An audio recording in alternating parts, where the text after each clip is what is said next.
জামালপুরে সমবায় সমিতিতে আমানতকৃত অর্থ ফেরত ও দোষীদের গ্রেফতারের দাবিতে বিক্ষোভ সমাবেশ অনুষ্ঠিত হয়েছে।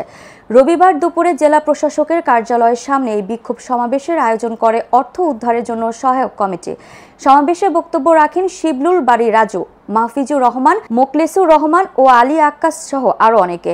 এ সময় বক্তারা অভিযোগ করেন, মাদারগঞ্জে ৩০টির বেশি সমিতি ৩০,০০০ গ্রাহকের ১,৫০০ কোটি টাকা নিয়ে ৩ বছর যাবৎ পলাতক রয়েছে।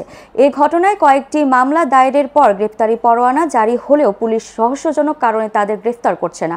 গ্রেপ্তারি পরোয়ানা জারি হওয়ার আসামিদের দ্রুত গ্রেফতার ও আমানতকৃত অর্থ ফেরতের ব্যবস্থা করা না হলে কঠোর আন্দোলনে যাওয়ার হুঁশিয়ারি দেন তারা।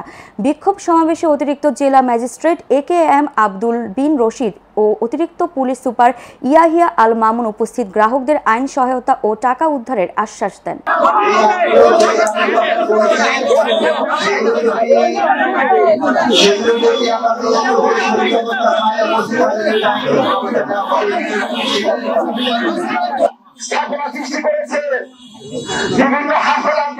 সাথে কথা বলেছি, আমাদের সেনাবাহিনী এবং জেলা প্রশাসন সবার সাথেই বিষয়গুলো নিয়ে আলোচনা করছে।